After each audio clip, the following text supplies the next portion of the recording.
नमस्कार, F junction में आपका स्वागत है। मैं हूं डिम्पी कालरा। तो एक ऐसा शो जो कि पूरी तरह से डेडिकेटेड है एफ को लेकर, और इसमें हम निफ्टी और बैंक निफ्टी का एक व्यू पॉइंट तो आपके सामने रखते हैं, अलग अलग स्टॉक्स भी हम आपके सामने रखते हैं और कोशिश करते हैं मेहमानों से जुड़ के उन पर्टिकुलर स्टॉक्स के बारे में ही सिर्फ आपके सामने जानकारी रखें, ताकि कम से कम ट्रेड में आपको अच्छे से अच्छा मुनाफा हो पाए। तो आज भी इसी सिलसिले को जारी रखेंगे। आज के जो हमारे मेहमान हैं वो है अजीत मिश्रा। उनसे बातचीत करके ज़रा समझेंगे कि क्या करना चाहिए, क्या नहीं करना चाहिए। प्रशांत सावंत का रिपोर्ट कार्ड भी तैयार है, वो भी आपके सामने रखते हैं। तो यानी कि पुराने वाले गए गेस्ट का रिपोर्ट कार्ड, आने वाले गेस्ट का रिपोर्ट कार्ड के लिए बनने वाले शेयर्स, उसके लिए आप तैयार हो जाइएगा। पहले पुराने वाले गेस्ट का रिपोर्ट कार्ड।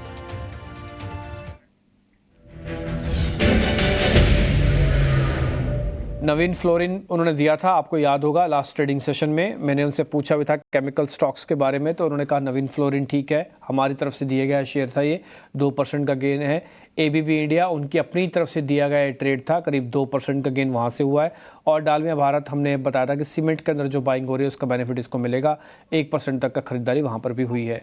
तो कुल मिला के 2 और 2 1 5% का रिटर्न है। सब कुछ काटापीटी लगाएंगे तो करीब 1.5% का रिटर्न आप नेट में अपनी बुक्स में ले सकते हैं। 75% इस रिपोर्ट कार्ड का भूल जाइए कि आपके साथ कुछ अच्छा भी हुआ, ऐसा भूल भी सकते हैं आप। सिर्फ 25% भी अगर कैलकुलेशंस मानते हैं सारी, और जिसमें आप इफ एंड बट भी हम लगा सकते हैं, इसमें एसएल वाले स्टॉप लॉस भी लगवा सकते हैं, तब भी आप करीब 1 से 1.5% का रिटर्न 100% इस शो से कमा के निकलती हैं पर डे बेसिस पर। 20 दिन का ट्रेड है तो आपके सामने मोटा मोटी आप खुद ही अंदाजा लगा लीजिए कि अब 20% से ज़्यादा का रिटर्न आपको मिल जाता है। अब थोड़ा हम आगे बढ़ते हैं और अजीत मिश्रा से करते हैं जरा बातचीत। उससे पहले जरा निफ्टी और बैंक निफ्टी का एक व्यू पॉइंट आपके सामने रखते हैं। देखिए, आज निफ्टी के अंदर और बैंक निफ्टी के अंदर जो ग्लोबल थोड़ी पोजीशनिंग हुई है और थोड़ा बहुत जो एफ वाला मैटर है उसने थोड़ा धक्का दिया, नीचे की तरफ धकेला। एक राउंड की रिकवरी अच्छी आई, लेकिन उसके बाद बाजार वापस नीचे चला गया और अभी करीब 400 पॉइंट की गिरावट है। 750 पॉइंट की गिरावट के साथ बैंक निफ्टी ट्रेड कर रहा है। 52,181 का स्तर इस समय आप बैंक निफ्टी पर भी देख पा रहे होंगे, और करीब 25,395 निफ्टी का व्यू पॉइंट मिल रहा है। इंडिया विक्स करीब 11% बढ़ा है। आज इंडिया विक्स में जैसे जैसे शूट होता गया और उसके बाद बढ़ा, लेकिन इन दोनों चीज़ों में अगर आप दोनों के फ्यूचर्स की प्लेट देख पा रहे होंगे तो दोनों में आपको ओपन इंटरेस्ट नहीं दिखेगा। एक बार जरा निफ्टी का भी दिखाइए, एक बार जरा बैंक निफ्टी का भी दिखाइए, आपको थोड़ा और पिक्चर क्लियर होगी। और दूसरा, अब हम नियर टू बॉटम बन रहे हैं एडवांस डिक्लाइन की रेशियो पे। सिर्फ 19 ही शेयर हैं। या आप निफ्टी फ्यूचर्स देखिए जहाँ पे 1% का भी बिल्डअप नहीं है, उससे ज़्यादा का तो प्राइस एक्शन है। और बैंक निफ्टी पे इनफैक्ट थोड़ा ज़्यादा है, 12% के हिसाब से यहाँ पे शॉर्टिंग एग्रेसिवली हुई है। ये जो शॉर्ट्स होते हैं कवरिंग के लिए भी आ सकते हैं, बट कवरिंग का ट्रिगर चाहिए, या तो वहाँ पे अच्छी खबर आ जाए, या तो वहाँ पे फंड्स आ जाएं, या तो कुछ ना कुछ ऐसा हो। 79% अभी भी लॉन्ग पोजीशंस एफआईज होल्ड करके बैठे हैं। रिटेलर के पास अच्छी चीज़ ये है कि माल ज़्यादा नहीं है, 37% माल है सिर्फ रिटेलर्स के पास। 37 से 38% का माल है सिर्फ रिटेलर्स के पास। तो कुल मिला के सारी चीज़ें ठीक है, बट जो आज 2 इंपॉर्टेंट ट्रिगर आए उसको मार्केट अपने हिसाब से डिस्काउंटिंग कर रहा है। देखते हैं क्या होगा। अब हम अजीत मिश्रा से समझते हैं निफ्टी और बैंक निफ्टी पे उनका टेक क्या है, उनकी अपनी स्टडी क्या है। अजीत सर नमस्ते, जरा पहले निफ्टी और बैंक निफ्टी के बारे में बताइए, क्या करना है, कैसे करना है। शुक्रिया डिम्पी। तो डिम्पी देखिए, जैसे कि वीक की शुरुआत से ही हम देख रहे हैं कि थोड़ा सा टोन प्रॉफिट टेकिंग वाला था। उसके बाद ट्यूसडे को आपने एक पॉज देखा और आज हम दोबारा से देख रहे हैं कि प्रॉफिट टेकिंग कंटिन्यू हो रही है। अभी तक क्यों कह रहे हैं ये प्रॉफिट टेकिंग? बिकॉज कल तक आप 20 EMA के ऊपर थे, जो कि शॉर्ट टर्म एवरेज दिखाता है, आपका ट्रेंड दिखाता है, जो कि करीब 25,570-80 के पास प्लेस था। आज आपने उस लेवल के नीचे ब्रेक कर दिया और अभी आप सस्टेन भी हो रहे हैं। क्लोज कहाँ होगा ये इंपॉर्टेंट होगा, बट अगर आप एक डेली चार्ट पे एक ट्रेंड लाइन ड्रॉ करेंगे, जो रीसेंट लोज थे आपके अगस्त मंथ के और सितंबर मंथ के, तो वहां उसका सपोर्ट करीब आपका इन्हीं लेवल्स के पास 25,400 350 इन्हीं लेवल्स के पास आता है। तो डिम्पी, ये एक मेरे हिसाब से मेकअप ब्रेक एरिया है। अगर मार्केट को यहाँ से बाउंस करना है, कुछ रिकवरी दिखानी है, तो क्लोजिंग बेसिस पे आज इसको रिस्पेक्ट करना चाहिए 350 को। इंटरडे में हो सकता है शायद एक बार पेनिट्रेट कर दे। तो यहाँ पे देखिए, शॉर्टिंग के लिए रिस्क रिवॉर्ड फेवरेबल नहीं है। यहाँ से एक बाउंस की पॉसिबिलिटी ज्यादा हो सकती है, बट क्या हमें अटेम्प्ट करना चाहिए एक रिकवरी, एक बाउंस को प्ले करने के लिए मेरे हिसाब से थोड़ा सा जल्दी होगा, जब तक कि कोई क्लियर इंडिकेशन नहीं होंगे। एज ऑफ नाउ कोई एग्जिस्टिंग लेवल पे कोई फ्रेश पोजीशन बनाना निफ्टी में लॉजिकल नहीं है, बिकॉज रिस्क रिवॉर्ड फेवरेबल नहीं है दोनों साइड के ही ट्रेड के लिए, चाहे वो लॉन्ग हो चाहे शॉर्ट हो। बैंकिंग यहाँ पे मुझे लगता है कि 52,000 ये बहुत इंपॉर्टेंट होने वाला है। अगर आप उसके नीचे गए तो थोड़ा सा चैलेंज और बढ़ जाएंगे, बट वहां पे सिचुएशन मुझे लगती है शायद आपको कंपैरेटिवली बेटर दिखे, बिकॉज आईसीआईसी और एचडीएफसी उनमें पहले ही गिरावट शुरू हो गई थी और वो अपने सपोर्ट के काफी नजदीक आने वाले हैं, जो कि इसके दो बड़े इंग्रेडिएंट्स हैं। तो वो देखते हुए रिलायंस अपने 200 ईएमए पे है, तो पॉसिबिलिटी है डिम्पी कि यस यहाँ से एक बार पॉज आए, एक बार बाउंस आए, फिर आपको एक क्लैरिटी मिलेगी कि आपको शॉर्टिंग की अपॉर्चुनिटी कहाँ देखनी है। एज ऑफ नाउ 25,500 के पास अगर आप आते हैं, वहां पे शॉर्टिंग के लिए देखिएगा, फ्रेश लेवल्स पे शॉर्टिंग के लिए रिस्क रिवॉर्ड फेवरेबल नहीं। ठीक है, तो रिस्क रिवॉर्ड फेवरेबल नहीं है, शॉर्ट आपको करना नहीं है, लॉन्ग अभी आपको करना नहीं है, थोड़ा सेटलमेंट हो जाए इसलिए लॉन्ग रोका गया है, शॉर्ट करना नहीं क्योंकि बाजार ऑलरेडी काफ़ी हद तक टूट भी चुका। और ये ऐसा नहीं कि सिर्फ ग्लोबल मार्केट्स में या फिर एफ&ओ के खबर से पहले बाजार नहीं कमज़ोर हो रहा था, उससे पहले भी हल्का हल्का कमज़ोर हो रहा था, ये आपने नोटिस भी किया होगा। तो कुल मिला के कहने की सारी बात यही है कि फ़िलहाल अभी थोड़ा रुक के आपको काम करना चाहिए। आगे बढ़ें अब जरा और स्टॉक स्पेसिफिक अब चर्चा को शुरू करते हैं। ताज़ा खरीदारी वाले शेयर्स आपके स्क्रीन पर आएंगे।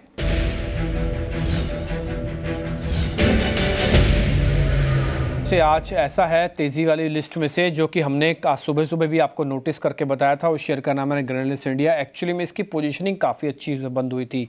जब ये बंद हुआ सोमवार को, मंगलवार को इनफैक्ट, तब मंगलवार की क्लोजिंग काफ़ी स्ट्रॉन्ग थी, अच्छे नोट पे बंद हुआ। फिर बुधवार की छुट्टी आई तो आज भले मार्केट वीक था, लेकिन पहले 3 से 4 मिनट में, पहले तो खुला ही गैप पे, पहले 3 से 4 मिनट में इसने करीब 2.25% का गेन करके ये प्रूव कर दिया कि आज ये नीचे नहीं जाएगा। और अभी लॉन्ग पोजीशंस बन रही है, आप देखो 25% का बिल्डअप आज भी इसके अंदर बना है। तो ग्रैन्युलस इंडिया हो गया। दूसरा शेयर है स्टील की दो बड़ी कंपनियां, नमूरा की रिपोर्ट भी आई इन दोनों पे।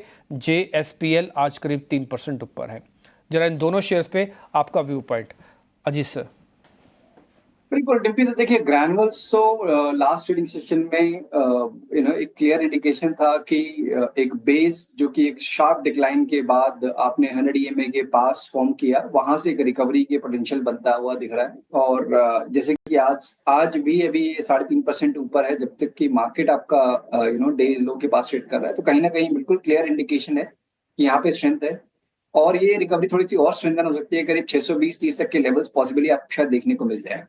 क्वांटिटी थोड़ी सी कम रखिए, बट यस 588 के स्टॉप लॉस के साथ ग्रैनुअल्स को आप लॉन्ग के लिए देख सकते हैं। अब आते हैं जिंदल स्टील एंड पावर पे। देखिए मेटल एज अ पैक मुझे लगता है कि अभी भी रूम बाकी है, जस्ट बिकॉज थोड़ा सा मार्केट में करेक्शन है। जिंदल स्टील की एक चीज अच्छी है कि अगर आप देखेंगे इसको ऑलमोस्ट करीब 4-5 महीने हो गए एक ब्रॉडर कंसोलिडेशन रेंज में, और अपने अपर बैंड के पास बेसिकली एक ये पिवट फॉर्म कर रहा है इन अ वेरी टाइट रेंज। तो ये बेसिकली तैयारी कर रहा है next leg of the up move की, जो कि स्टॉक को करीब 1200 से भी ऊपर शायद लेके जाए। तो यहाँ पे भी अगर आपका पोजिशनल व्यू है 1020 के स्टॉप लॉस के साथ 1200 तक के पोजीशन टारगेट के लिए जिंदल स्टील को आप इन्हें एक्यूमुलेट कर सकते हैं। ठीक है, दोनों शेयर्स पे आपका ट्रेड, आपके स्टॉप लॉस टारगेट आपके लिए नोटिस हो रहे होंगे। आप लिखते जाइएगा, समझते जाइएगा और बहुत ही सिलेक्टिव रहिएगा। ये GSPL का स्टॉप लॉस टारगेट आपके स्क्रीन पे 1200 तक का टारगेट है। 1020 का एक SL भी आपके सामने रखा है। ठीक जी, आगे बढ़े। शॉर्ट कवरिंग के भी दो शेयर आपके लिए ले आए स्क्रीन पर। जरा दोनों के दोनों शेयर स्क्रीन पर लेके आइए शॉर्ट कवरिंग वाले। पहला है पेट्रोनेट LNG। एथिकली तो पेट्रोनेट LNG को टूटना चाहिए, लेकिन आज करीब 6% तेज़ होके इसने इस साल के अंदर वन ऑफ द बिगेस्ट, अच्छे से मतलब जिसे कहते हैं ना, one of the biggest rally को भी कंटिन्यू कर रहा है। ये करीब 6% ऊपर है आज पेट्रोनेट LNG। खबर मार्केट में ये है कि इसके लॉन्ग टर्म कॉन्ट्रैक्ट होते हैं। हालांकि जिस जगह से गैस आती है वो ईरान के आसपास का, जहाँ से पाइपलाइन बिछी हुई है और हम सारी गैस वहाँ से लेते हैं। 5-5.5% तेज़ है। थोड़े कैलकुलेशंस रिवर्स में है, बट मेरे पास इसका प्योर रीज़न नहीं है कि ये क्यों चल रहा है, बट आज व्यूज़ अच्छा है इसके अंदर पास। और कोलगेट भी है जहाँ पर आज अच्छी बाइंग शॉर्ट कवरिंग हो रही है। इन दोनों पर आपका टेक सर, कोलगेट पर और पेट्रोनेट LNG पर। बिल्कुल डिम्पी, देखिए पेट्रोनेट में तो बहुत शार्प एक शुरुआत हुई और उसी का कंटिन्यूएशन बेसिकली आप देख रहे हैं कि अभी भी ये डे हाइस के पास है। एवरेज वॉल्यूम से ऑलमोस्ट डबल वॉल्यूम अभी तक हो चुका है, जो कि आपका डेली वॉल्यूम होता है। तो इंडिकेशंस तो डेफिनेटली पॉजिटिव ही हैं, बट क्योंकि आप रेजिस्टेंस के पास पहुंच गए हैं, रेजिस्टेंस मुझे लगता है करीब 368 370 का जोन है, एक रेजिस्टेंस वाला एरिया है, जहां से लास्ट टाइम डिस्ट्रीब्यूशन हुआ था और एक गिरावट देखने को मिली थी। तो शायद वहां जाके ये आपको पॉज करता हुआ नजर आए। तो अगर आपके पास पोजीशन है, थोड़ा सा प्रॉफिट बुक करने में समझदारी है मेरे हिसाब से। और यहाँ पे एक ट्रेडिंग स्टॉप लॉस जरूर मेंटेन कर लें 358 का for the remaining position. Fresh position के लिए मेरे हिसाब से अभी वेट करना चाहिए। अब आते हैं कोलगेट पे। तो देखिए कोलगेट हमारी भी बाइंग रिकमेंडेशन है, बिकॉज आज जिस तरीके से हम देख रहे हैं कि with in the FMCG space also आप देखेंगे तो आपको मिक्स ट्रेंड नजर आएगा, बट कोलगेट में एक स्टेडी अप ट्रेंड कंटिन्यू हो रहा है अपनी शॉर्ट टर्म एवरेजेस को बेस बनाते हुए। आपको एक ग्रेजुअल अपमूव कंटिन्यू होते हुए दिख रहा है, तो यही एक कंटिन्यूएशन अभी देखने को मिला था पोस्ट ब्रेकआउट, जो करीब 3600 से लेकर 3700 की एक रेंज में ये ट्रेड कर रहा था। अब उसी का कंटिन्यूएशन देखने को मिल रहा है, तो मुझे लगता है कि ये मूव कंटिन्यू हो सकता है। 3910 इमीडिएट टारगेट होंगे 3820 के स्टॉप लॉस के साथ। ओके, ठीक है। हालांकि पेट्रोनेट एलएनजी का फाइनेंशियल अपडेट भी आया है और फाइनेंशियल अपडेट ये बता रहा है कि इनकी प्रॉफिटेबिलिटी में काफ़ी अच्छा जंप हुआ है। ये भी एक वजह हो सकती है। अब लेकिन ईरान वाली खबर जो है वो एक्चुअली में इसके लिए थोड़ा सा उल्टा पड़ती, लेकिन फिर भी ये 6% ऊपर है अभी। और अभी तो नया खरीदारी के लिए रोका गया। जिनके पास है 380 तक के टारगेट के लिए बने रहें। 358 का भी एक ट्रेलिंग स्टॉप लॉस लगा लें। इस केस में भी अगर मान लो ये स्टॉप लॉस हिट भी हो जाता है, तब भी आप प्रॉफिट बना के ही निकलेंगे इसमें से, अगर किसी ने सुबह सुबह खरीदा है तो। ठीक है जी। और कोलगेट पे भी आपको ट्रेड मिल गया है। स्टॉप लॉस टारगेट आपके स्क्रीन पे। एसपीएल दोनों पे ट्रेड मिले हैं, सर की तरफ से, अजीत जी की तरफ से। पेट्रोनेट एलएनजी पे तो होल्ड है, नया ट्रेड तो कुछ नहीं है, लेकिन पुराने वालों को भी जाना नहीं है। और 358 का एक एसएल देना है। और कोलगेट पे उन्होंने रिकमेंडेशंस दिया है। निफ्टी और बैंक निफ्टी पे उनका कोई ट्रेड नहीं है, अभी अवॉइड की कैटेगरी में डाला। अभी थोड़ा वेट एंड वॉच वाला मामला है, उसके बाद फिर देखते हैं क्या होगा। अब जरा मंदी वाले शेयर्स खोलते हैं आपके लिए, तो ताज़ा बिकवाली वाले सौदे अब आपकी स्क्रीन पर आएंगे। दो शेयर है जिसका एक क्रूड से सीधा सीधा नाता है, और अभी तो कुछ खास हुआ ही नहीं है। अभी तो सिर्फ एक तरफ का वापस से मतलब बदले की भावना से थोड़ा सा फायरिंग हुई है। और अगर ये मामला काफ़ी बढ़ता है तो टायर स्टॉक्स के लिए थोड़ा मंदी का संकेत भी आ सकता है। दो वजहों से आ सकता है। पहला, एक तो क्रूड बढ़ जाएगा, उससे इनकी कॉस्टिंग बढ़ जाएगी।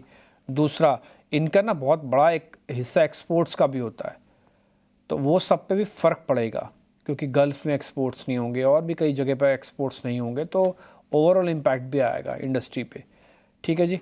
तो एलएनटी भी है उस लिस्ट में शामिल जहाँ पर आज बिकवाली हो रही है। तो दो शेयर हमने आपके लिए चुने हैं, पहला है अपोलो टायर, दूसरा एलएनटी। इन दोनों पे आपकी रिकमेंडेशन है सर, क्या करना चाहिए?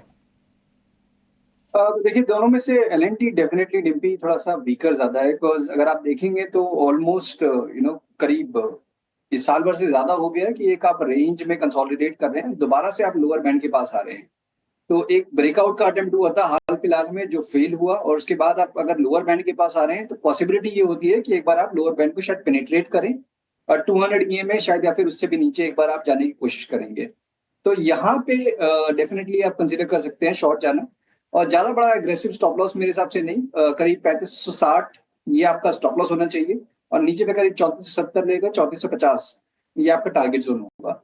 अपोलो टायर्स मुझे लगता है कि थोड़ा सा टाइम अभी कंसोलिडेट शायद और कर सकता है।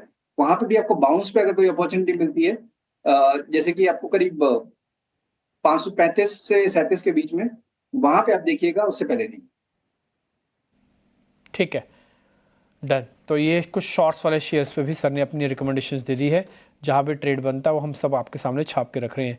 अब जरा दो अनवाइंडिंग वाले शेयर्स भी हैं, तो ज़रा उसको भी देख लीजिए। एक तो है बजाज फिनसर्व और दूसरा एक आईटी कंपनी है एलटीआई माइंडट्री।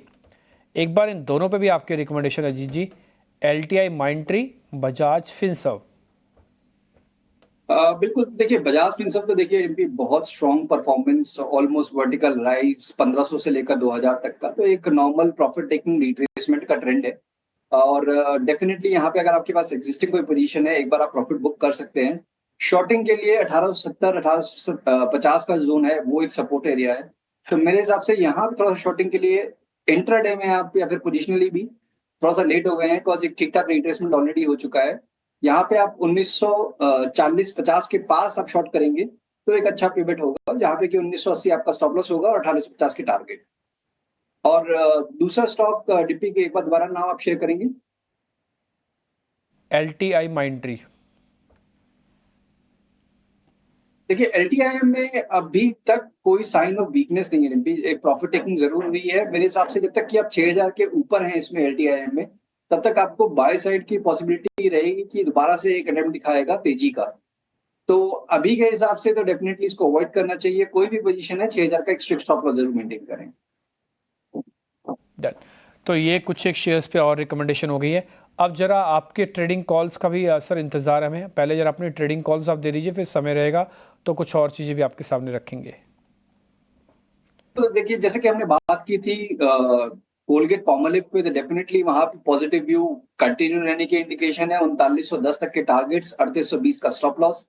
दूसरा स्टॉक मेरे हिसाब से कुछ शॉर्ट्स भी आपको मेंटेन करने चाहिए स्टॉक स्पेसिफिक। यहाँ पे अभी भी अपॉर्चुनिटीज दिख रही हैं। तो पीएफसी आरईसी यहाँ पे देखिए थोड़ा सा रिबाउंड देखने को मिला था, बट अब हायर लेवल पे दोबारा से एक शॉर्टिंग पिवट की फॉर्मेशन बनती हुई दिख रही है। तो यहाँ पर रिस्क रिवॉर्ड फेवरेबल है टू गो शॉर्ट। 456 तक के टारगेट्स यहाँ पे एंटिसिपेटेड हैं, 488 के स्टॉप लॉस के साथ इन पीएफसी। आज वैसे गैस के स्टॉक्स काफ़ी ठीक हैं। IGL, MGL, इन दोनों शेयर्स को एक बार अगर आप दिखाना चाहें तो ये भी एक बार ज़रा दिखा दीजिए स्क्रीन पर। आज MGL भी आपको ऊपर दिखेगा, गेल भी ऊपर दिखेगा। इससे पहले मैं आपको पेट्रोनेट LNG भी दिखा चुका हूँ। इन सभी शेयर्स में सबसे अच्छा स्ट्रक्चर किसका है सर? सभी गैस वाले स्टॉक्स में से कुछ तो सिटी डिस्ट्रीब्यूशन है, कुछ पाइपलाइन बिछवाती हैं और कुछ बाहर से गैस इंडिया में लेके आती हैं। है सबका कॉमन बेस वो है गैस के स्टॉक्स। पेट्रोनेट LNG, गेल, IGL, MGL और साथ ही कुछ और शेयर। बिल्कुल डिम्पी, देखिए अगर ट्रेडिंग पॉइंट ऑफ व्यू से आप बात करेंगे कहाँ पे अपॉर्चुनिटी बनती है, तो डेफिनेटली गेल इस लिस्ट में टॉप करता है। बिकॉज आपने अभी हाल फिलहाल में अपने रिकॉर्ड हाइस को रिक्लेम किया है। पिछले 2 दिनों से आप बहुत टाइट रेंज में ट्रेड कर रहे हैं। आज के सेशन में भी आप पॉजिटिव साइड पे ही हैं। तो जब भी आप 246 के लेवल्स को निकाल देंगे तो फिर करीब 255-56 तक के लेवल्स यहाँ पे खुल जाएंगे। और 234 का एक स्टॉप लॉस भी आपका टाइटली स्टॉप लॉस मेंटेन कर सकते हैं। दूसरे काउंटर्स भी अच्छे हैं लाइक IGL, MGL। वहां पे स्टॉप लॉसेस कंपैरेटिवली थोड़े से डीपर होंगे, but tone across the board यहाँ पे पॉजिटिव भी नजर आ रहा है। एक शेयर आपको और बताना होगा सर लास्ट में चलते चलते, वो है रिलायंस इंडस्ट्रीज़ का शेयर। मैं आवरली चार्ट पे देख रहा हूँ तो उसकी RSI डाइवर्जेंस, जिसमें कहते हैं रिलेटिविटी स्ट्रेंथ इंडेक्स का डाइवर्जेंस, वो करीब ऐसी जगह पर आ गया है जहाँ पर आके शेयर थोड़ा रुक सकता है। रुका तो रुका, नहीं तो फिर दिक्कत बढ़ जाएगी। लेकिन इसमें भी 20-30 रुपये की भी गुंजाइश बनती है। एक बार ज़रा बताइए सर, मैं अभी से ख़रीदना शुरू करता हूँ, 2800 रुपये तक खरीद लेता हूँ, तो क्या गलत तो नहीं कर रहा? बिल्कुल डिम्पी, देखिए आज ये ऑलमोस्ट आपको जो मैं देख पा रहा हूँ कि लास्ट ईयर सितंबर नवंबर के पास 200 EMA को टेस्ट किया था। आज आप दोबारा से उस लेवल को टेस्ट कर रहे हैं। उसके नीचे इंट्राडे में तो डेफिनेटली आप ब्रेक कर चुके हैं। 2860 पे वो लेवल प्लेस्ड है। तो काफी क्रिटिकल है। और ऑब्वियसली अगर आप एक्यूमुलेट करने की बात करें, इन्वेस्टमेंट करने की बात कर रहे हैं, देन डेफिनेटली आप कंसीडर कर सकते हैं 2800 तक के जोन तक। तो मतलब 2800 से लेकर 2850 का ये बेसिकली बैंड है जहाँ पे आप एक्यूमुलेट कर रहे हैं। और इस पूरी पोजीशन के लिए आप 2750 का एक स्टॉप लॉस भी मेंटेन करेंगे अगर आप ट्रेडिंग पॉइंट ऑफ व्यू से कर रहे हैं। लेट्स से 1-1-2 महीने की अगर पॉइंट ऑफ व्यू से कर रहे हैं, जब रिकवरी आएगी तो आपको 2950 से लेकर 3050 ये लेवल्स अपसाइड पे आपको रेजिस्ट करते हुए नजर आएंगे। तो एक्यूमुलेशन के पॉइंट ऑफ व्यू से डेफिनेटली ठीक है, बट बिल्कुल शॉर्ट टर्म अगर आपका पॉइंट ऑफ व्यू है तो साइन ऑफ रिवर्सल का वेट करिए। डन सर, बहुत शुक्रिया, थैंक यू वेरी मच आज समय देने के लिए, बताने के लिए अलग अलग स्टॉक्स में समय क्या किया जाए। एक्चुअली में अगर आज देखा जाए तो दिन gap down, gap up, recovery in सब का नहीं है। आज एक्चुअली में जो दिन है वो दिन मैं काफ़ी हद तक बोलूँगा वो पुट्स वालों का है, क्योंकि कॉल्स के प्रीमियम थे। कॉल्स के प्रीमियम सुबह सुबह आके और शेड हुए। पुट्स पे किसी को पता नहीं था या किसी को अंदाज़ा भी नहीं था कि इस तरह के वीकेंड पे मतलब छुट्टी वाले दिन एक्चुअली में 2 बड़ी खबर एक साथ क्लब होके आ जाएंगी। और जो क्लब होके आई उन्होंने पुट वालों का जैकपॉट लगवा दिया। आपको मैं बता देता हूँ 52,700-800 वाली कॉल कोई भी दिखाना चाहे बैंक निफ्टी की तो उसका परसेंटेज राइज देखिएगा 100% से ज़्यादा चली हुई है। ज़रा दिखा सकें तो ज़रा दिखाइएगा। ऐसे ही अगर आप निफ्टी की 25,800, 400 500 वाली भी कोई पुट दिखाना चाहे कोई भी स्ट्राइक की, तो उसमें आपको करीब 300 400% का रिटर्न दिखेगा। ये 52 800 देखो 1.5% से ज़्यादा 150% से ज़्यादा आज में चला है। और साथ ही ऐसे निफ्टी के पुट दिखाओ 25,400 की, वो 1400% चली है, 1700% चली है ये 25,000 वाली, और ये 25,600 की तो 1500% चली है। आप इसी से अंदाज़ा लगाइए कि मार्केट को जरा भी भनक नहीं थी इस चीज़ की, और उसके बाद आज पुट्स वालों का दिन सबसे अच्छा है। ये परसेंटेज बताने के लिए बहुत है। 1400% बढ़ने के बाद इसका रेट है जो अभी आपको अपनी स्क्रीन पर देख पा रहे हैं 25,400। एक मिनट यही लगा के रखना, मैं आपको इसका आज का लो या इसका आज का ओपनिंग का भी लेवल आपको मैं टेस्ट कराता हूँ। ये आज जो भी 60-61 रुपये पे चल रही है, इसका आज का लो है 10 रुपये का, और एक कल बंद हुई थी 4 रुपये में, 3 साढ़े 3 4 रुपये की क्लोजिंग थी आज एक खुली 38 रुपये, और उसके बाद भी डबल बनाया। और वैसे बाय द वे बता दूं 73 का हाई भी बना हुआ है इसका। तो ऑप्शंस के अंदर थोड़ा संभल कर आराम से ट्रेड कीजिए। एक गलत सौदा बहुत पैसे ले जाएगा, एक गलत सौदा बहुत अच्छे पैसे दे जाएगा। इसमें आपकी इंटेलिजेंस कम और थोड़ा लक वाला फैक्टर भी काम कर सकता है, तो इसलिए थोड़ा सा वॉल्यूम कम करके आराम से ट्रेड कीजिए। फिलहाल इस कार्यक्रम से इतना ही। नमस्कार।